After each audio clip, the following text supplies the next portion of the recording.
Hey everyone, how's it going? Thanks so much for tuning in.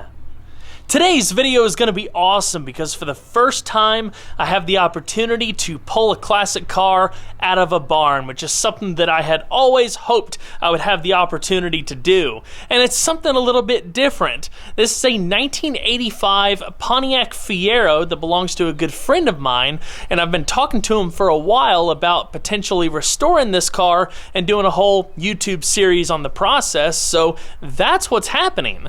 The focus of this video is going to be getting the car out of its slumber spot and back to the shop. I'm going to give it a thorough cleaning and I'm going to see about getting it running. Before we get started, I'd like to extend a huge thanks to the brands that are going to be supporting this project, including O'Reilly Auto Parts, Duplicolor, and Scott Home and Auto. I've got some links down in the description box below, so check them out. The Pontiac Fiero was an incredibly innovative car for its time that never truly reached its full potential until it was too late. It began production in the second half of 1983 as a 1984 model and lasted through 1988 after selling a little over 370,000 units.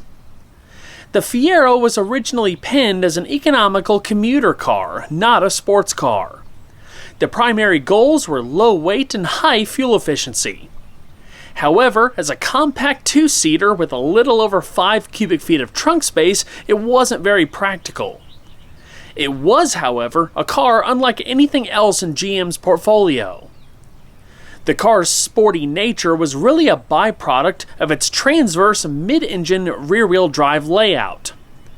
In fact, the Fiero was the first mid-engine mass-produced car by an American auto manufacturer.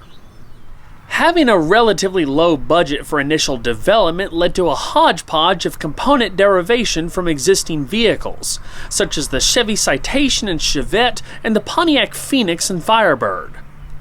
In an effort to save money, the whole front end of a front-wheel drive Citation was used for the Fiero's rear suspension. The steering tie rods from the Citation were attached to fixed mounts on the engine cradle so the rear wheels couldn't turn. This actually gave the Fiero a standard 4-wheel independent suspension and 4-wheel disc brakes. One thing the Fiero never had, though, was power steering. It was a manual rack and pinion setup. Depending on how equipped, the Fiero weighed anywhere from 2,460 pounds to 2,789 pounds, with 56.5% of that weight over the rear wheels. That certainly helped with steering effort, making it not nearly as difficult to maneuver as you might think. In developing the Fiero's structure, an innovative and cost-effective process was created, which combined a space frame of galvanized and high-strength steel and composite and Duraflex body panels. The body was purely cosmetic and carried no structural load. Something that may surprise you, though, is the fact that the Fiero achieved a frontal crash test rating of 5 stars. It was the second safest vehicle sold in America at the time, beaten only by the Volvo 740DL station wagon. In its first model year, the Fiero was only offered with a transversely mounted 2.5-liter 4-cylinder, commonly referred to as the Iron Duke. It made 92 horsepower and 134 pound-feet of torque, and at best could accelerate to 60 miles an hour in the mid-11-second range. In 1985, the Fiero really started embracing its sporty nature by offering a more powerful 2.8-liter V6 that made 140 horsepower and 160 pound-feet of torque. 1985 was also the year of the first Fiero GT, which sported a slippery arrow nose, special ground effects side skirts, and an aerodynamic rear wing spoiler. Various transmissions were available over the years, including 4 or 5-speed manual transmissions depending on the year and engine. A 3-speed automatic was also available that featured a lock-up torque converter. The Fiero was never a fast car. The quickest setup was the later 5-speed V6 cars, which could hit 60 miles an hour in the mid-7-second range. In 1985, there were 4 different Fiero models available: the base, the SE, which was available in both 4 or 6-cylinder versions, and the GT. This particular car is a V6 powered SE. Although not 100% original, it's a pretty well-equipped car with many of the optional extras available at the time, such as leather upholstery and a pop-up sunroof. In its last model year, 1988, the Fiero finally came into its own, featuring an upgraded suspension that no longer shared components with front-wheel drive commuter cars like the earlier models. On top of it being the most performance-oriented Fiero, relatively low sales also make the 1988 models the rarest of the bunch. Unfortunately, the Fiero suffered numerous issues over its lifespan. Issues of quality, reliability, safety, and performance. Many of the issues were related to 1984 models, where a faulty oiling system and defective connecting rods led to uncomfortably common engine fires.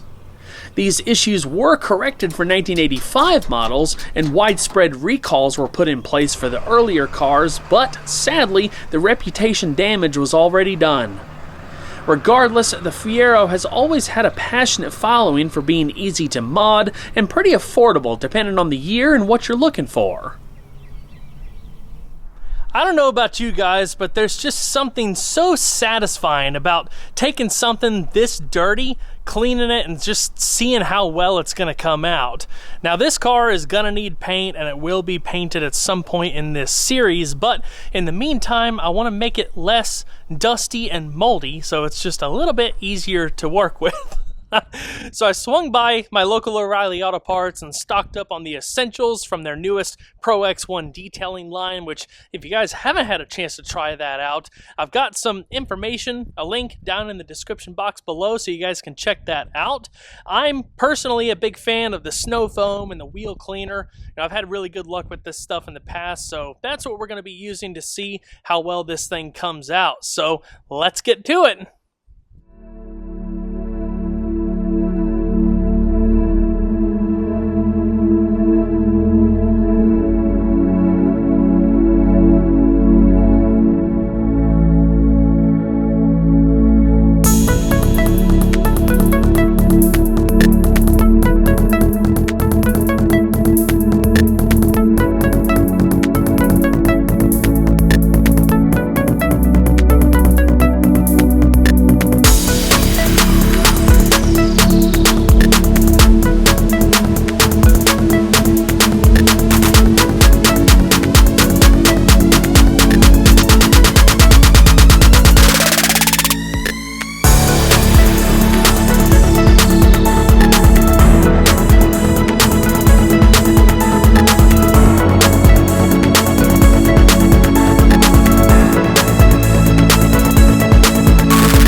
Alright everyone, it's time to see if this thing's gonna fire up. All in all, it cleaned up okay. It's definitely a lot better than it was, but like I said, it's gonna need a repaint.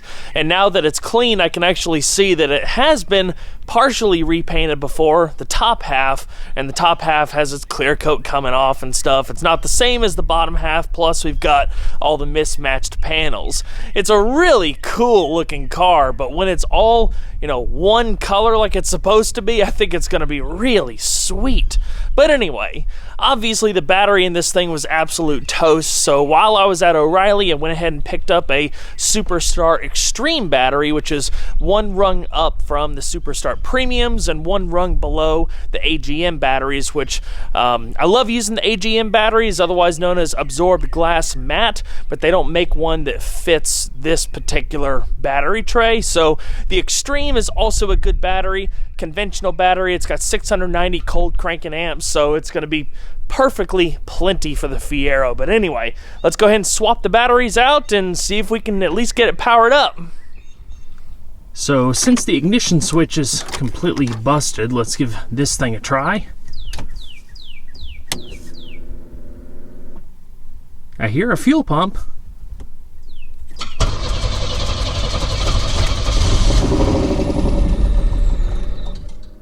Dude, no way.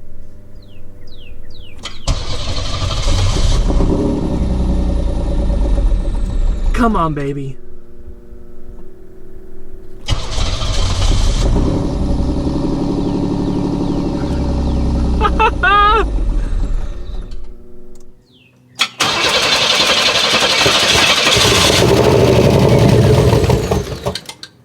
Dude, no way.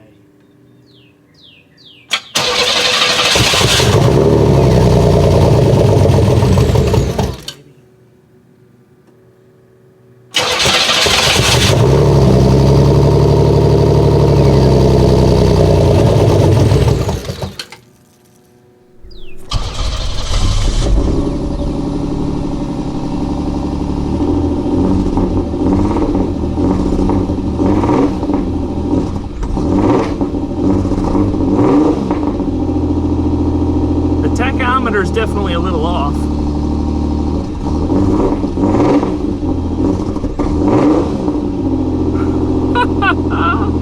How cool is this? Man, it sounds really good too.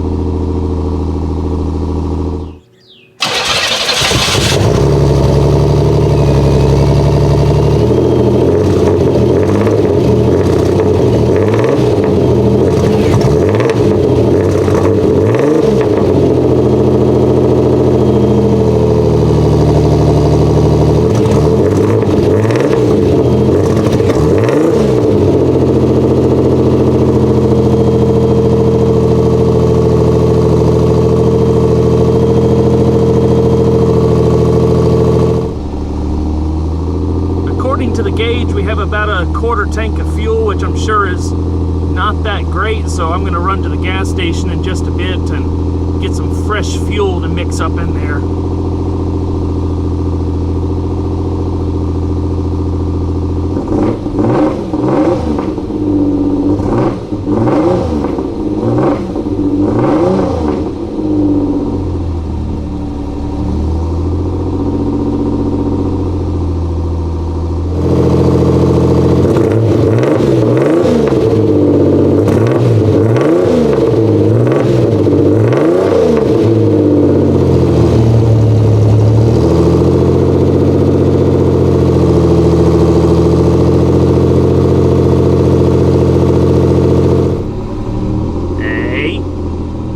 Nice.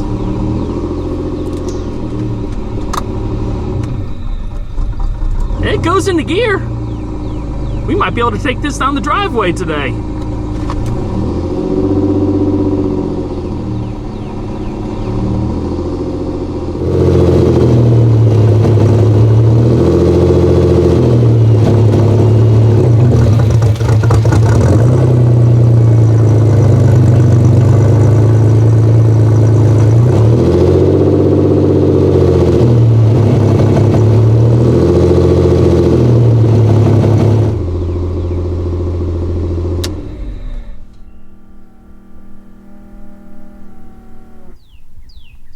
simple enough.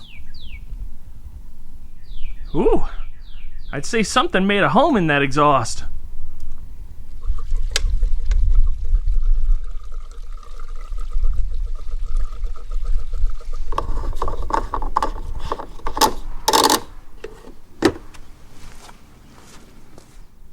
Now let's go for it again.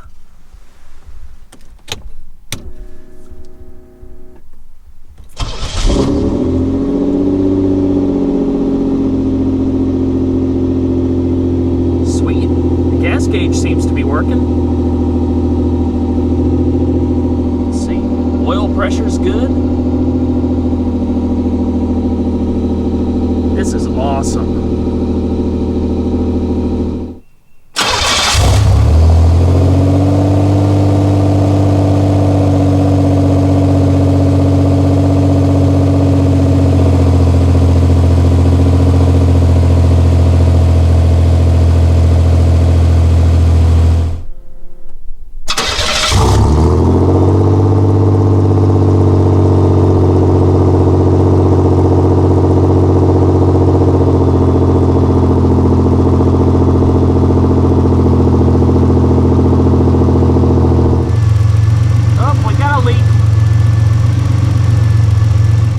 It's just another day when working on a project car. There's no telling what else I'll find when working on this thing, but I was able to run back to O'Reilly. I got a new coolant cap and a new thermostat while I was at it, so let's fire it back up, get it up to operating temperature, and make sure the leak's fixed.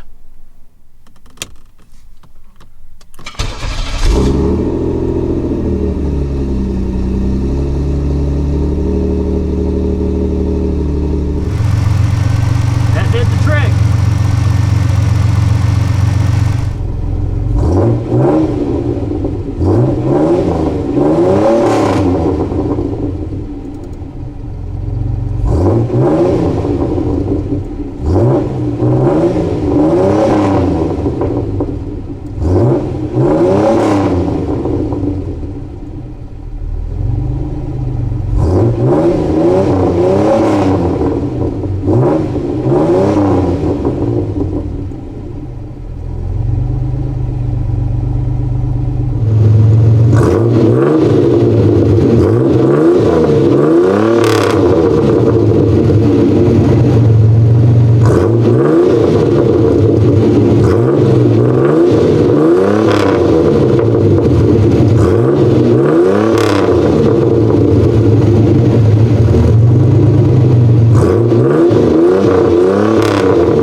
Let's head down the driveway right quick.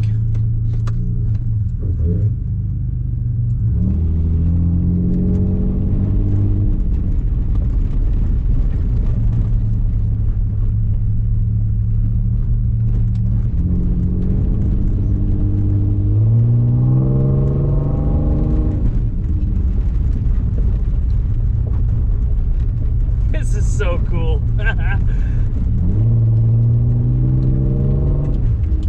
What a neat little car.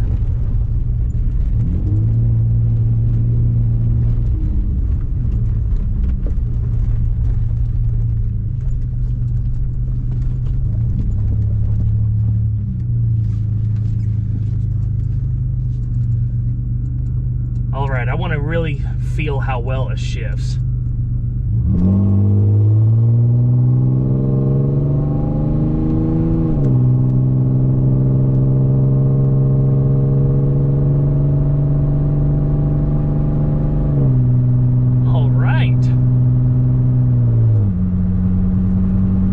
Perfect. Definitely not the fastest thing in the world, but sure has a whole lot of character. Ooh, he's got a nasty wobble in the front end.